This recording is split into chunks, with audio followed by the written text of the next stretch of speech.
You're a priest in the year 1396, standing in the cold stone halls of Westminster Abbey. Your breath mists in the autumn air as you clutch your prayer book, watching in fascination as servants scurry about, preparing for what the courtiers whisper will be the most unusual royal wedding England has ever witnessed. The bride has arrived from France, a princess, they say, daughter of King Charles himself. You've blessed many marriages in your time, joined countless hands in holy matrimony, but never have you seen such a stir at court. When the great oak doors swing open and the wedding party enters, your eyes widen in disbelief. The groom, King Richard II, cuts an impressive figure at 29, tall, regal, his golden hair catching the filtered light streaming through the stained glass windows. Beside him walks what appears to be a child, barely reaching his elbow, her tiny hand swallowed entirely by his gloved palm. She cannot be more than 6 or 7 years old, this little princess in her elaborate French gown, her dark hair braided with pearls that seem too heavy for her small head. You steady yourself against the altar rail. This is Isabella of Valois, the new Queen of England. In your lifetime you've seen brides as young as 12 or 13. Political matches were the way of noble families after all. You understand the times you live in. Life is brief and uncertain. The Great Plague swept through just 50 years ago, taking half the population. Kings must secure alliances while they can, and marriages seal treaties more permanently than any scroll or seal. As the ceremony begins, you watch the child's face. She seems more curious than frightened, her large dark eyes taking in the grandeur around her, the soaring Gothic arches, the flickering candles, the nobles in their finest silks and velvets. When King Richard speaks his vows, his voice is gentle, almost protective. This is no monster taking a child bride for base desires. This is a king fulfilling his duty to his realm, securing peace with France through this most sacred bond. The marriage will not be consummated. Everyone understands this. The little queen will be raised and educated at the English court until she comes of age. It is the way things are done. You bless their union with a steady voice, though your heart beats strangely as you pronounce them husband and wife. Watching this tiny girl become Queen of England, you cannot help but wonder what fate awaits her in the dangerous game of royal politics. Before diving into these forgotten stories of survival and suffering, if you enjoy learning about the hidden truths of history, consider hitting that like button and subscribing for more content like this. And please, comment below to let me know where you're listening from. I find it incredible that we're exploring these ancient stories together from different parts of the world, connected across time and space by our shared curiosity about the past. The marriage of Isabella of Valois to Richard II was never meant to be a love story. It was a masterpiece of medieval diplomacy, a human chess piece moved across the board to end one of the most devastating conflicts in European history, the 100 Years' War. To understand Isabella's fate, we must first understand the world into which she was born and the forces that would shape her brief, tragic life. Isabella was born on November 9, 1389, at the Louvre Palace in Paris, the eldest daughter of one of medieval Europe's most troubled monarchs. Her father, King Charles VI of France, suffered from bouts of madness which may have made for some frightful moments for the young princess. Known to history as Charles the Mad, her father's condition would periodically transform him from a capable ruler into a raving lunatic who sometimes forgot his own identity, believed he was made of glass, or refused to bathe for months at a time. Imagine little Isabella's childhood in the opulent but unstable French court. One day her father might bounce her on his knee, showering her with gifts and attention. The next she might find him cowering in a corner, screaming that assassins were coming to kill him, or standing motionless for hours, convinced that if he moved, his glass body would shatter into 1,000 pieces. The palace servants would hustle the children away during these episodes, but the fear and confusion lingered in young Isabella's eyes. Her mother, Isabella of Bavaria, was a formidable woman trying to hold the kingdom together during her husband's periods of incapacity. Beautiful and intelligent, Isabella had her own political ambitions and understood better than most that her children were valuable assets in the complex web of European politics. She watched her eldest daughter with calculating eyes, knowing that Isabeau's beauty and royal blood would one day secure a crucial alliance for France. The world Isabella was born into was one of almost constant warfare. For nearly 60 years, England and France had been locked in a brutal conflict that had devastated both kingdoms. The 100 Years' War had begun over English claims to the French throne, but it had evolved into something far more complex, a struggle for national identity, economic dominance, and territorial control that had consumed entire generations. French villages lay in ruins from English raids. English nobles had spent their fortunes financing campaigns across the Channel. Both kingdoms were exhausted, their treasuries depleted, their people weary of war. By the 1390s, there were whispers in both courts of peace, but peace required more than just words. It required bonds that could not easily be broken. This is where 6-year-old Isabella entered the grand theatre of European politics. The idea of marrying Isabella to Richard II first emerged during secret negotiations between French and English ambassadors in 1395.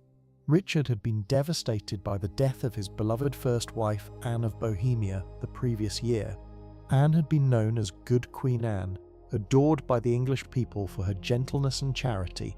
Her death from plague had left Richard not only grief-stricken, but also without an heir, a dangerous situation for any medieval monarch.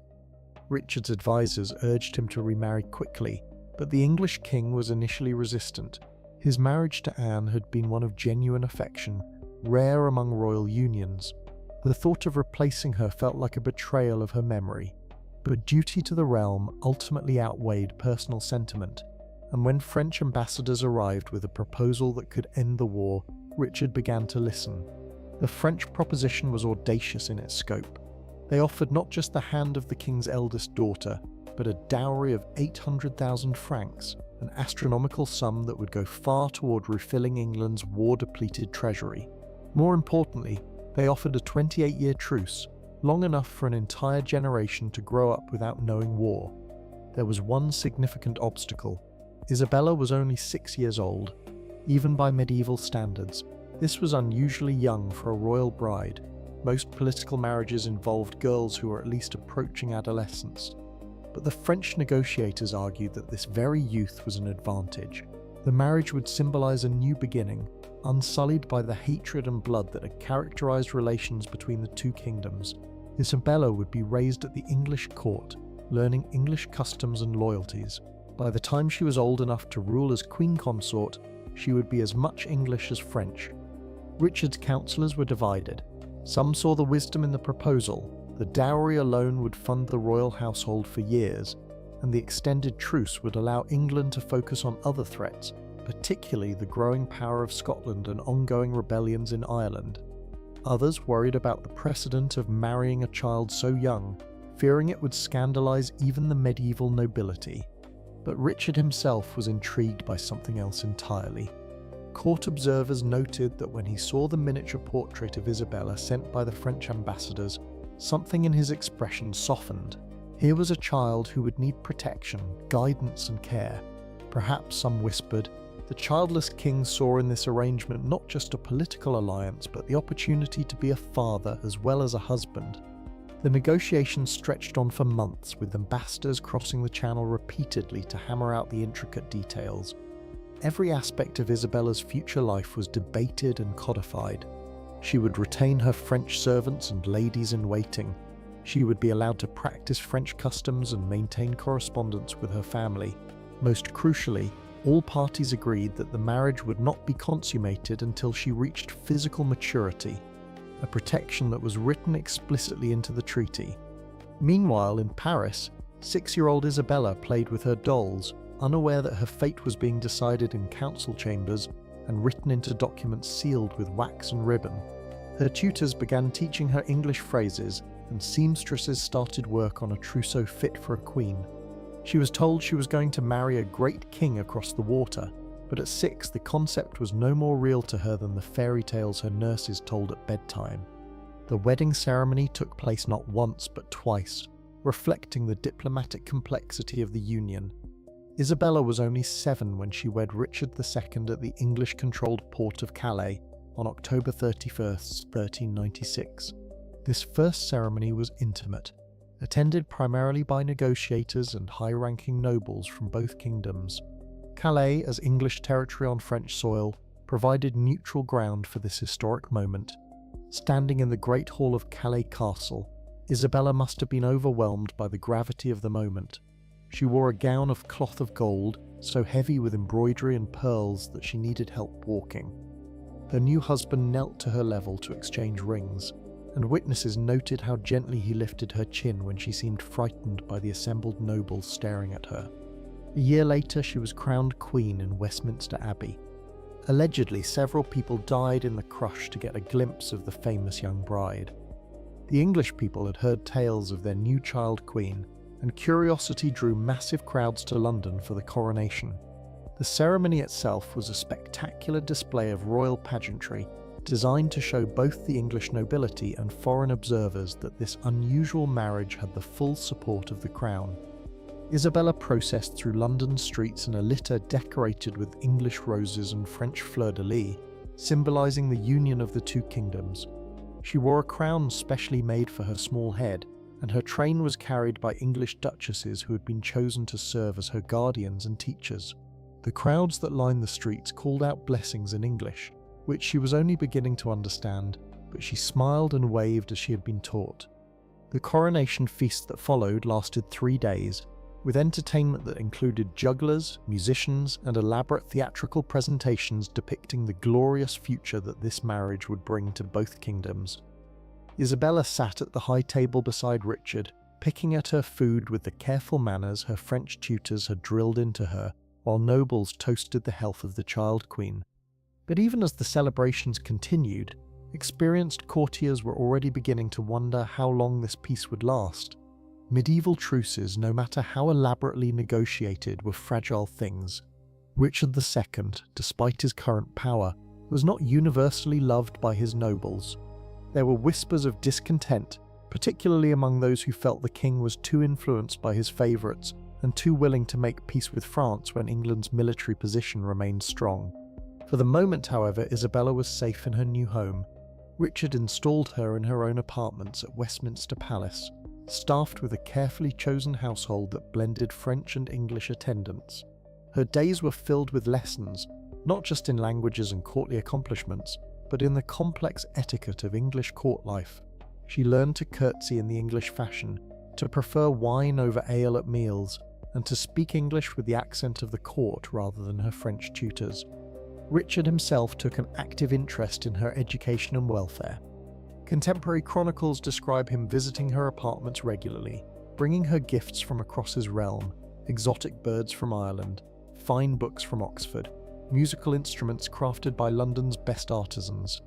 He seemed to genuinely enjoy her company, and she began to look forward to his visits, greeting him with the mixture of formality and affection that marked their unusual relationship.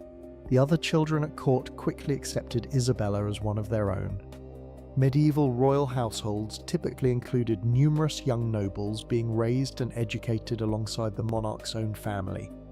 Isabella found particular friendship with the daughters of Richard's supporters, girls close to her own age who helped her navigate the subtle hierarchies and unspoken rules of English noble society. Her favourite companion was Margaret Holland, daughter of one of Richard's half-brothers. Margaret was only 2 years older than Isabella, but seemed worldly and sophisticated to the young queen. It was Margaret who taught Isabella English children's games, who helped her understand which ladies-in-waiting could be trusted with secrets, and who warned her about the political undercurrents that even children couldn't entirely escape. The two girls would spend hours in Isabella's private garden, practicing their needlework while Margaret explained the genealogies of English noble houses and the ancient feuds that still simmered beneath the surface of court politeness. Isabella was a quick learner, and her French perspective on English politics often provided insights that surprised her older companions. "Why," Isabella once asked Margaret, "do the English nobles seem to watch each other so carefully? In France there are factions and quarrels, but here everyone seems to be waiting for something to happen." Margaret, wise beyond her years, explained that Richard's reign had been marked by conflicts with his nobles almost from the beginning. There had been a major rebellion when he was young, and he had never entirely forgiven those who had opposed him. Meanwhile, many of the great lords believed Richard was too fond of his court favourites and too willing to ignore their advice on matters of war and governance. "The king is powerful now," Margaret said, "but power in England must be shared with the nobles. Your marriage helps him because it brings peace with France, but some think it shows he is weak, that he prefers negotiation to conquest." Isabella absorbed these lessons with the seriousness of a child who was beginning to understand that her life was connected to forces much larger than herself. She began to watch the interactions at court with new eyes, noticing how certain nobles would fall silent when Richard entered a room, how conversations would shift when she appeared, how even her French ladies-in-waiting seemed to choose their words carefully when discussing political matters. The years 1397 and 1398 passed peacefully for Isabella. She grew from a tiny child into a more confident girl, her English becoming fluent, her understanding of court life more sophisticated. Richard continued to treat her with paternal kindness, and she began to feel genuinely at home in England. The massive stone walls of Westminster became familiar rather than intimidating, and she could navigate the complex maze of corridors and chambers without getting lost. Her education expanded beyond the typical feminine accomplishments of needlework and music. Richard insisted that she learn to read and write in both French and English, and her tutors included some of the finest scholars in the kingdom. She studied history, particularly the chronicles of English and French kings, learning about the great figures whose actions had shaped the world she now inhabited. One of her favourite lessons involved maps. Her tutor, a learned clerk named Master William, would spread great parchments across the floor of her study chamber, showing her the extent of both kingdoms and explaining how geography had influenced centuries of conflict. Isabella would kneel beside these maps, tracing the coastlines with a finger, imagining the ships that carried armies and ambassadors back and forth across the channel. "See here, Your Grace," Master William would say, pointing to the narrow waters between Dover and Calais. "This small strip of water has been both a bridge and a barrier between our peoples. Your marriage represents the hope that it might finally serve only as a bridge." Isabella nodded solemnly, understanding even at 8 years old that she embodied something larger than herself. She was not just a girl learning to be a queen. She was a living symbol of peace between two nations that had been enemies for longer than anyone could remember. But symbols, as Isabella was about to learn, could be fragile things in the violent world of medieval politics. The first signs of trouble came in early 1399, when Isabella noticed changes in the atmosphere at court. Conversations stopped more abruptly when she appeared. Her ladies-in-waiting exchanged worried glances when they thought she wasn't looking. Even Margaret Holland seemed distracted and anxious, though she tried to maintain their usual routines. Richard himself seemed different. His visits to Isabella's apartments became less frequent, and when he did come, he appeared preoccupied, sometimes staring out the windows toward the Thames as if expecting to see ships on the horizon. His usual gifts of books and trinkets ceased, and Isabella began to wonder if she had somehow displeased him. The truth was far more serious than a child's transgression. Richard was facing the greatest crisis of his reign, and it had nothing to do with his young queen. His cousin Henry Bolingbroke, whom Richard had exiled the previous year, had returned to England with an army, claiming that he had come only to reclaim his inheritance, but clearly intending much more. The English nobles, many of whom had long chafed under Richard's rule, began to flock to Henry's banner. The carefully constructed stability that had allowed Isabella to feel safe at the English court was crumbling with terrifying speed. Isabella first realised the severity of the situation when she woke one morning to find that several of her English ladies-in-waiting had disappeared during the night. When she asked her French attendants where they had gone, she received only evasive answers. By afternoon, she could hear shouting from the courtyard below her windows, and when she looked out, she saw armed men wearing unfamiliar livery. Margaret Holland burst into Isabella's chambers that evening, her face pale with fear. "You must pack immediately," she whispered urgently. "Only the most essential things. We're leaving Westminster tonight." "Where are we going?" Isabella asked, her heart beginning to race with the kind of panic she hadn't felt since her first days in England. "To the Tower," Margaret replied. The king says it's for your safety, but she didn't finish the sentence, but Isabella understood. The Tower of London was both palace and prison, and in times of political upheaval, the distinction often became meaningless. The journey through London's dark streets was unlike anything in Isabella's previous experience. Instead of the ceremonial processions she was accustomed to, they travelled in a small, heavily guarded convoy, with armed men riding before and behind her litter. The curtains were drawn, but she could hear the sounds of the city around them. Not the usual noise of commerce and daily life, but something more urgent and threatening. At the tower, Isabella was installed in apartments that were comfortable but clearly designed to contain rather than simply house their occupant.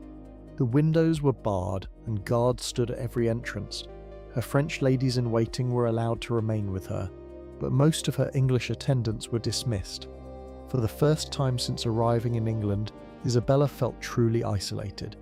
Richard came to see her on her second day at the tower, and the change in him was shocking. The confident, kindly king she had known was gone, replaced by a man who seemed to have aged years in a matter of weeks. His clothes were rumpled, his hair unkempt, and his eyes held a wildness that reminded Isabella uncomfortably of her father's episodes of madness. "My dear child," he said, kneeling before her chair as he had done during their first meeting, "I'm afraid our circumstances have become difficult. There are those who question my right to rule, who seek to overturn the peace we have built with your father's kingdom." Isabella, now 9 years old and far more sophisticated than she had been 3 years earlier, understood the implications. "Are you still king?" she asked directly. Richard's smile was bitter, for now, but Henry Bolingbroke has many supporters, and I may not be able to protect you as I once could. The conversation that followed was unlike any they had ever had. For the first time, Richard spoke to Isabella not as a child to be sheltered, but as a political equal who needed to understand the realities of her situation. He explained that Henry was claiming the throne, that many of the great nobles had abandoned Richard's cause, and that the future of both England and the peace with France now hung in the balance. "What will happen to me?" Isabella asked, displaying a composure that would have been remarkable in an adult, let alone a 9-year-old girl. "I don't know," Richard admitted, and Isabella could see that this uncertainty tormented him. "Henry may seek to use you as a bargaining chip with your father, or he may honour our marriage and continue to protect you. Much depends on whether he values peace with France above his own ambitions." This was Isabella's first real lesson in the brutal arithmetic of medieval politics. Her value as a person was secondary to her value as a symbol and a diplomatic asset. The love and care Richard had shown her, genuine though it may have been, could not shield her from the larger forces that were reshaping the English kingdom. The next few weeks passed in agonizing uncertainty. Isabella could hear the sounds of the city beyond the tower walls, but she was cut off from reliable news about what was happening. Her French ladies whispered among themselves in their native tongue, but even they seemed to know little beyond rumours and speculation. Finally, on a grey October morning, Isabella heard the sound she had been dreading, the heavy footsteps of armed men approaching her chambers. When the doors opened, she saw not the guards she had become accustomed to, but new men wearing the red rose livery of Henry Bolingbroke. The man who entered behind them was tall and imposing, with the bearing of a soldier and the calculating eyes of a politician. This was Henry himself, now Henry IV of England, come to meet the child who represented both an opportunity and a problem for his new reign. Isabella rose from her chair and curtsied deeply, as she had been taught to do when meeting a king. Henry studied her for a long moment, taking in her poise, her obvious intelligence, and perhaps calculating what use he might make of her. "Your Grace," he said formally, and Isabella noted that he still used her royal title. "I regret that circumstances have made it necessary to discuss your future under such conditions." "What has become of the king?" Isabella asked, referring to Richard with the directness that had become her hallmark. "Richard of Bordeaux is no longer king," Henry replied, using Richard's birth name rather than his royal title. "He has abdicated in favour of my claim to the throne." Isabella knew enough about politics to understand that abdicated likely meant was forced to give up the crown, but she didn't challenge the euphemism. Instead, she asked the question that mattered most to her immediate future: what becomes of me? Henry's answer would determine whether Isabella remained a queen or became merely a very valuable prisoner. Her fate hung on the new king's assessment of how best to use the peace treaty with France, whether to maintain it or to risk war for the sake of other political objectives. That, Henry said, depends on many factors: your father's response to recent events, the advice of my counselors, and perhaps most importantly, your own conduct in the coming months. With those words, 9-year-old Isabella began the most dangerous period of her young life. The protective bubble of Richard's court was gone, replaced by the harsh realities of a kingdom in transition. She was no longer just a child queen being raised to fulfill her royal duties. She was a political prisoner whose value might be measured against the cost of war or peace. The weeks that followed Richard's deposition were a masterclass in survival for Isabella. Confined to the tower but not yet formally imprisoned, she had to navigate the treacherous waters of a court that was still deciding what to do with her. Some of Henry's supporters argued that she should be sent back to France immediately, both to avoid the expense of maintaining her household and to signal that England was ready to renegotiate the peace treaty from a position of strength. Others counselled caution, pointing out that Isabella's presence gave England leverage in any future negotiations with France.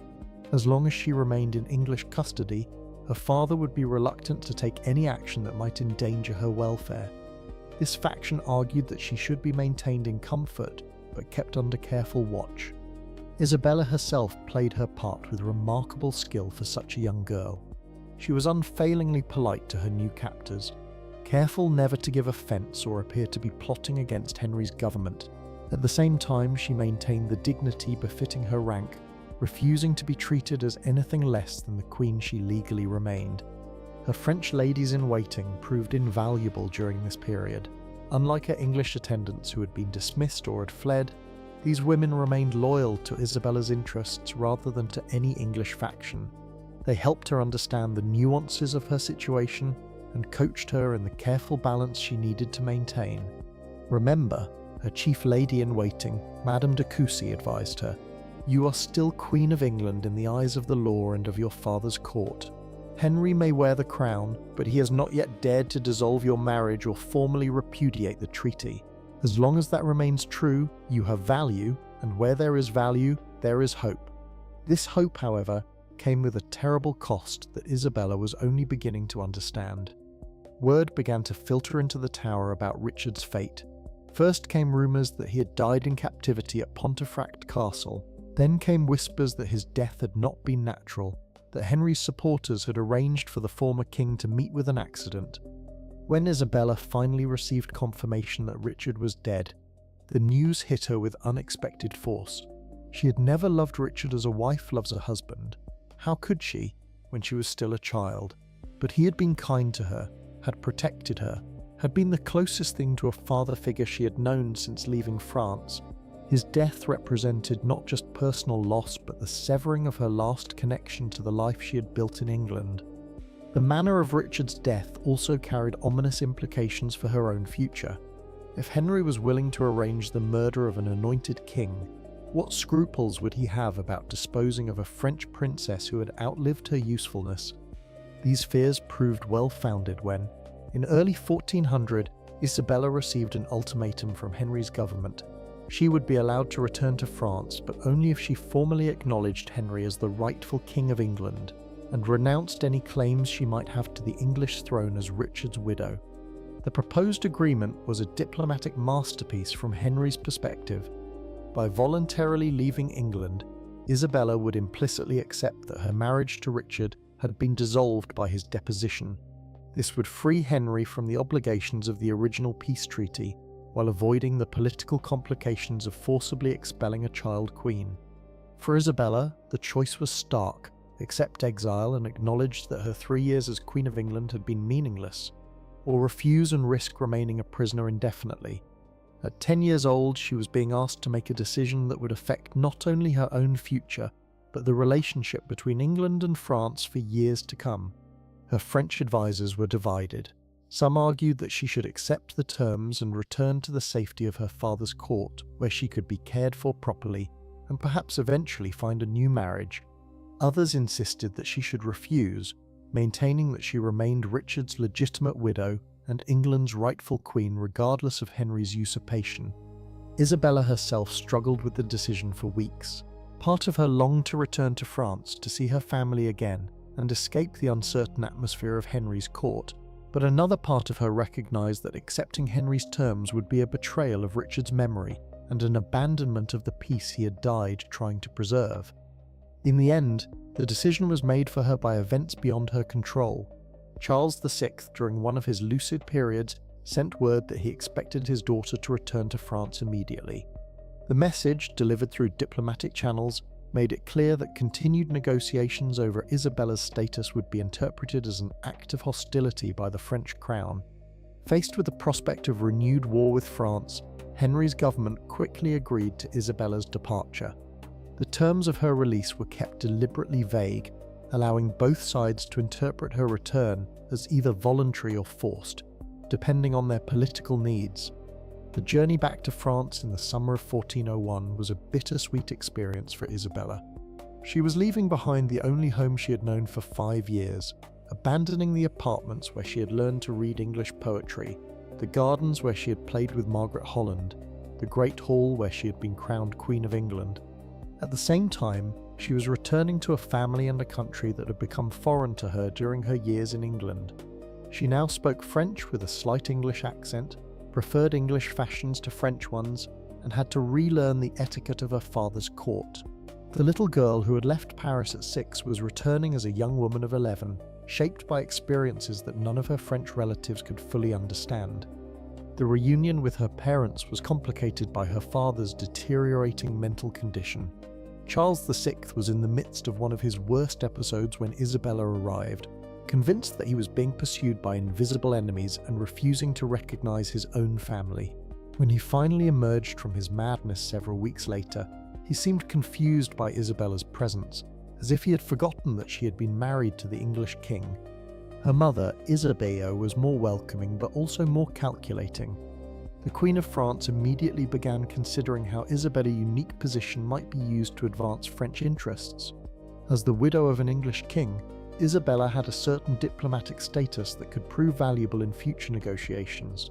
More immediately, her experience at the English court made her a valuable source of intelligence about English politics and military capabilities.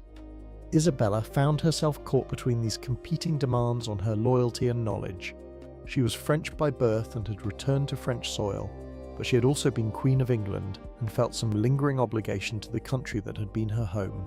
When her mother's advisors questioned her about English defences or Henry's support among the nobility, she answered carefully, providing general information while avoiding details that might be used to plan military campaigns. The months following her return to France were a period of adjustment and reflection for Isabella. She was no longer a child, but she was not yet fully adult. At 11, she had already experienced more political upheaval and personal loss than most people encountered in a lifetime. The question now was what role she would play in the complex world of medieval European politics. Her status as a former Queen of England made her an attractive marriage prospect for various European nobles, but it also complicated any potential matches. Some potential suitors were intimidated by her royal rank and political significance. Others were more interested in the political advantages of marrying her than in Isabella herself. Isabella, for her part, had developed strong opinions about marriage based on her experiences with Richard.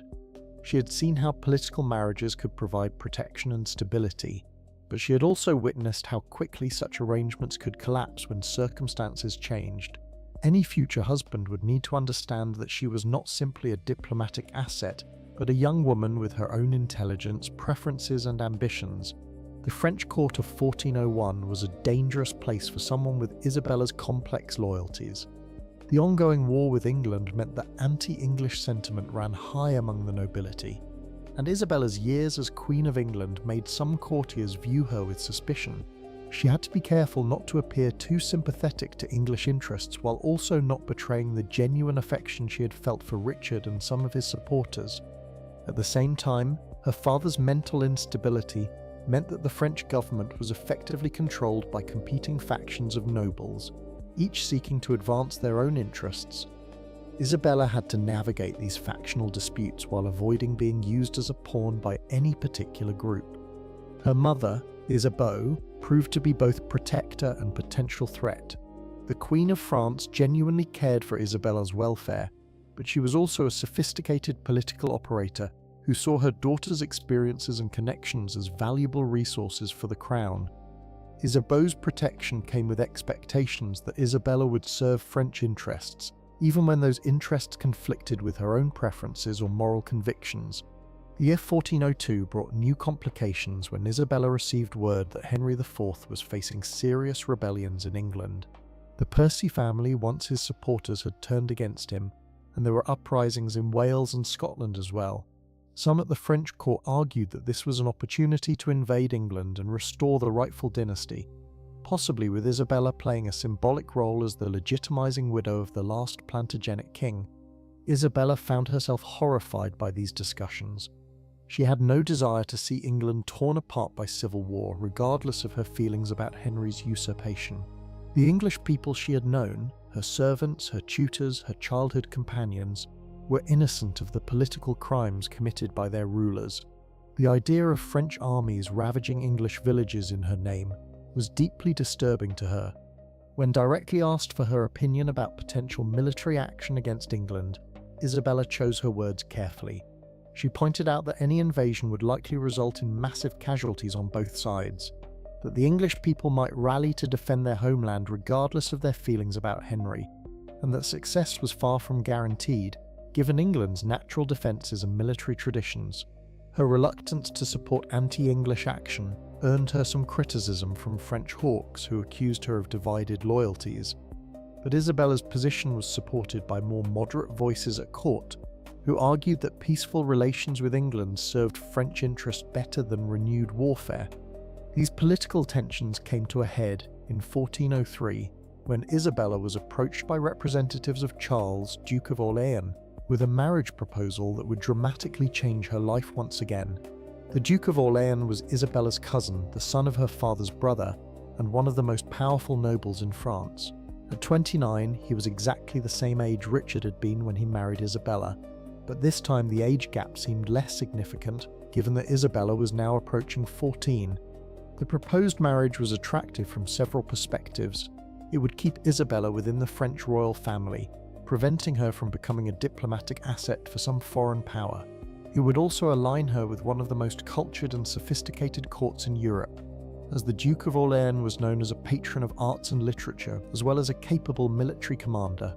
For Isabella personally, the match offered the prospect of a marriage based on mutual respect rather than pure political calculation. She had met her cousin several times during her childhood, and he had always treated her with courtesy and kindness.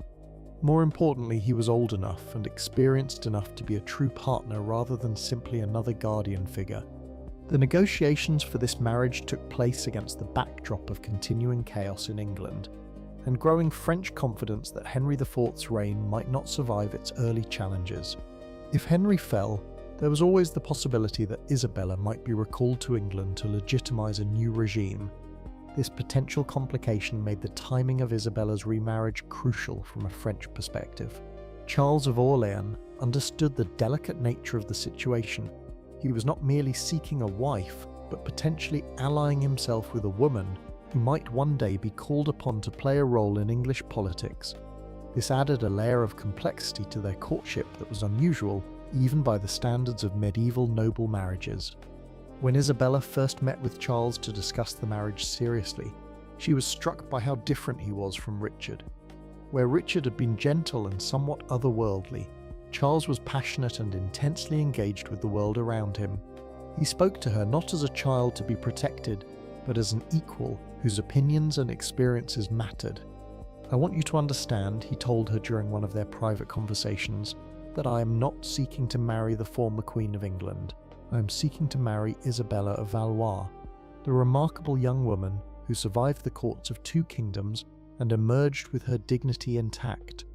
Isabella found herself genuinely attracted to Charles in a way she had never experienced before.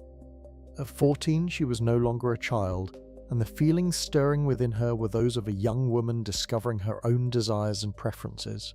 Charles was handsome, cultured, and intelligent, but more importantly, he seemed to see her as an individual rather than merely a political asset.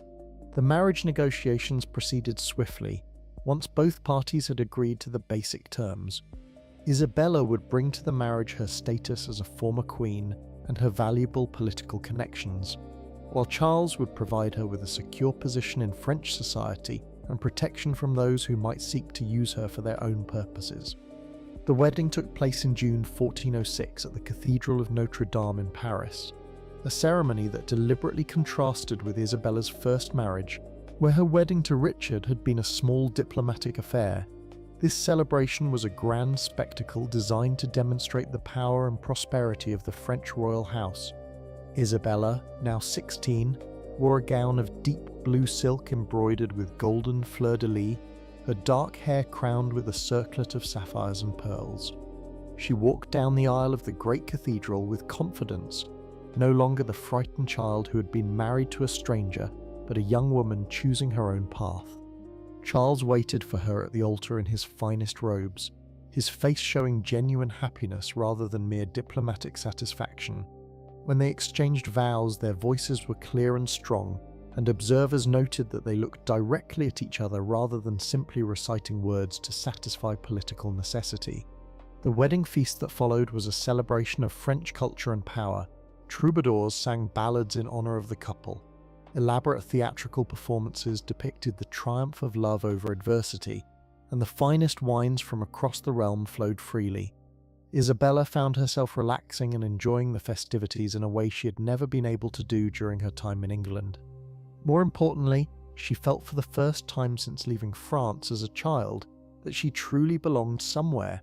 The French court had accepted her back not as a failed political experiment, but as a valuable member of the royal family who had gained wisdom and experience from her trials. The early years of Isabella's marriage to Charles were among the happiest of her life. Charles proved to be not only a devoted husband but also an intellectual companion who shared her interests in literature, music, and the arts. His court at Blois became a centre of cultural refinement, attracting poets, scholars, and artists from across Europe. Isabella threw herself into her new role with enthusiasm.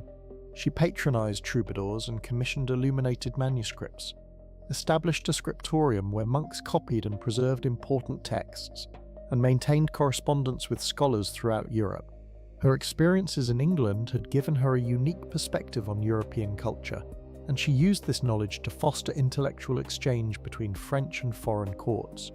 She also began to develop her own political voice. Charles valued her insights into English affairs, but more importantly, he respected her judgment on a wide range of issues affecting their duchy and the kingdom as a whole. Isabella found herself becoming a true partner in governance, not merely a decorative consort. The couple's first child, a daughter named Jean, was born in 1407. Isabella approached motherhood with the same intensity she brought to everything else, determined to be a more present parent than her own mother had been able to be during the chaos of her father's reign. She insisted on nursing the baby herself, despite the protests of court physicians who considered this beneath the dignity of a duchess. Holding her daughter for the first time, Isabella felt a profound sense of completion. This child would grow up knowing her parents' love and protection, free from the political machinations that had shaped Isabella's own childhood. She whispered promises to the sleeping infant in both French and English, vowing that Jean would have choices that Isabella herself had never been given. The birth of their daughter strengthened the bond between Isabella and Charles. He proved to be a devoted father, spending time with Jean despite the demands of his political and military responsibilities. Isabella often found him in the nursery, reading to their daughter or simply watching her sleep, marveling at the miracle of this new life they had created together. But even as Isabella enjoyed domestic happiness, the larger world continued to intrude. News from England remained troubling, with Henry IV facing continued rebellions and challenges to his authority. More immediately threatening was the growing tension within France itself, as the king's mental illness created a power vacuum that various noble factions were eager to fill.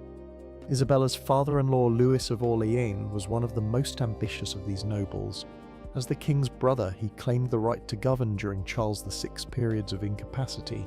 but this claim was disputed by the Duke of Burgundy, who had his own supporters and his own vision for France's future. The rivalry between the Orleans and Burgundian factions would eventually tear France apart, but in the early years of Isabella's marriage, it seemed like just another of the political disputes that constantly swirled around the royal court. Isabella tried to stay above these factional conflicts, focusing on her family and her cultural pursuits while leaving the political maneuvering to others. This comfortable neutrality became impossible to maintain in November 1407, when Louis of Orleans was assassinated on the streets of Paris by agents of the Duke of Burgundy. The murder was carried out with shocking boldness, the killers striking down the king's brother in broad daylight before disappearing into the maze of Paris's medieval streets. The assassination transformed Isabella's life overnight. Charles, who had inherited his father's titles and responsibilities, was now one of the most powerful men in France, but he was also a marked man. The Duke of Burgundy had demonstrated his willingness to use violence against his enemies, and the Orleans family was now his primary target. Isabella found herself thrust into a world of bodyguards and constant vigilance. Her movements were restricted for security reasons, and her correspondence was monitored to ensure that no information about her family's activities fell into enemy hands. The carefree atmosphere of their court at Blois was replaced by the grim reality of civil war. Charles himself was transformed by his father's murder. The cultured, artistic young man Isabella had married began to show a harder edge, driven by a desire for vengeance that sometimes frightened her. He began to gather allies and resources for what everyone knew would be a long and bloody conflict with the Burgundian faction. Isabella supported her husband's cause but worried about the cost of the coming war. She had already seen how political violence could destroy lives and kingdoms, and she feared that France would suffer the same fate that had befallen England during the Wars of the Roses. Her concerns proved prophetic as the conflict between the Orleans and Burgundian factions escalated into open warfare. The birth of Isabella's second child, a son named Charles in 1408, provided a brief respite from the political tensions. The arrival of a male heir strengthened the Orleans' claim to eventual leadership of France, but it also made Isabella's family an even more attractive target for their enemies. Isabella approached her son's upbringing with even greater care than she had shown with John. She was determined that Charles would grow up understanding both the privileges and responsibilities of his noble birth, but she also wanted him to develop the kind of character that would allow him to navigate the treacherous world of medieval politics without losing his humanity. She insisted on being involved in every aspect of his education, from the selection of tutors to the design of his curriculum. Drawing on her own experiences at the English court, she ensured that her son learned multiple languages, studied the histories of various European kingdoms, and developed the diplomatic skills that would be essential to his future role. The early years of the Civil War were marked by a series of battles and sieges that gradually exhausted both sides. Isabella found herself managing the family's territories while Charles was away campaigning, a responsibility that required her to master the complex logistics of medieval warfare and governance. She proved surprisingly adept at these tasks, using her diplomatic skills to maintain alliances and her organizational abilities to ensure that supplies and reinforcements reached Charles's forces when needed. Her letters from this period reveal a woman who had fully embraced her role as a political leader, no longer the confused child who had been shuffled between courts, but a mature woman taking control of her own destiny. The war took a devastating toll on France. Entire regions were laid waste by competing armies, trade was disrupted, and the common people suffered from the depredations of soldiers from both sides. Isabella used her position to provide relief where she could, establishing charitable foundations and negotiating safe passage for refugees fleeing the worst of the fighting. Her efforts to help the victims of the war enhanced her reputation throughout France. She became known not just as the Duchess of Orleans, but as a compassionate leader who remembered her obligations to the common people. This reputation would prove valuable in the years to come, as the political situation in France became even more complicated. The birth of Isabella's third child, a daughter named Marguerite, in 1409, was both a joy and a source of anxiety. Isabella was now 20, and the repeated pregnancies were taking a toll on her health. Medieval medicine offered little understanding of maternal mortality, but Isabella was intelligent enough to recognize the risks she faced with each childbirth. She approached this pregnancy with particular care, following the advice of the best physicians available and preparing detailed instructions for the care of her children in case something happened to her. These preparations proved to be prescient, as complications during Marguerite's birth nearly cost Isabella her life. For several days after the delivery, Isabella hovered between life and death, her body weakened by blood loss and infection. Charles rarely left her bedside, and messengers were sent throughout Europe to pray for her recovery. The possibility that she might die forced both Isabella and Charles to confront the fragility of their happiness and the uncertain future facing their children. Isabella's recovery was slow and incomplete. The birth had damaged her health in ways that would affect her for the rest of her life, leaving her weakened and susceptible to the various illnesses that plagued medieval populations. More immediately, her physicians warned that another pregnancy would likely kill her, advice that profoundly affected her relationship with Charles. The couple's physical intimacy became cautious and constrained, overshadowed by the fear of conception. This change in their relationship was difficult for both of them, but particularly for Isabella, who had found great joy in the physical expression of their love. The passionate young woman who had discovered her own desires was now forced to suppress them for the sake of survival. Despite these challenges, Isabella and Charles's marriage remained strong. They found new ways to express their love and partnership, focusing on their shared interests in culture and politics. Isabella became even more involved in the governance of their territories, effectively serving as Charles's co-ruler while he campaigned against the Burgundians. The year 1410 brought new complications when the Duke of Burgundy began negotiating with the English, seeking to bring Henry IV into the French Civil War on the Burgundian side. The prospect of English intervention horrified Isabella, who feared that France would suffer the same devastation that had characterized the 100 Years' War. Isabella used her unique position as a former Queen of England to open back-channel communications with the English court. Through intermediaries, she attempted to persuade Henry IV that intervention in the French Civil War would be costly and ultimately futile. Her efforts were hampered by the fact that many in England still viewed her with suspicion, but she persisted in trying to prevent the resumption of large-scale warfare between the two kingdoms. These diplomatic efforts revealed Isabella's growing sophistication as a political operator. She understood that her value lay not just in her royal connections, but in her ability to see the larger patterns of European politics and to craft strategies that served multiple interests simultaneously. The success of her diplomatic initiatives enhanced her reputation in France and abroad. She began to be consulted not just on matters affecting her husband's territories, but on broader questions of French policy. Her opinions carried weight because of her unique experiences and her demonstrated ability to navigate complex political situations. Isabella's health continued to deteriorate throughout 1411 and 1412. The damage from Marguerite's birth had left her vulnerable to respiratory infections, and she suffered from chronic fatigue that made her daily activities increasingly difficult. She began to spend more time in contemplation and prayer, perhaps sensing that her time was limited. Despite her physical weaknesses, Isabella remained mentally sharp and emotionally engaged with her family and responsibilities. She continued to oversee her children's education, to manage the family's political affairs, and to pursue her cultural interests. Her determination to live fully despite her health problems was an inspiration to those around her. The spring of 1409 brought a brief period of hope when preliminary peace negotiations began between the Orleans and Burgundian factions. Isabella played a significant role in these discussions, using her diplomatic skills and her reputation for fairness to help bridge the gap between the two sides. The negotiations ultimately failed, but Isabella's efforts were widely praised and enhanced her standing as a potential mediator in future conflicts.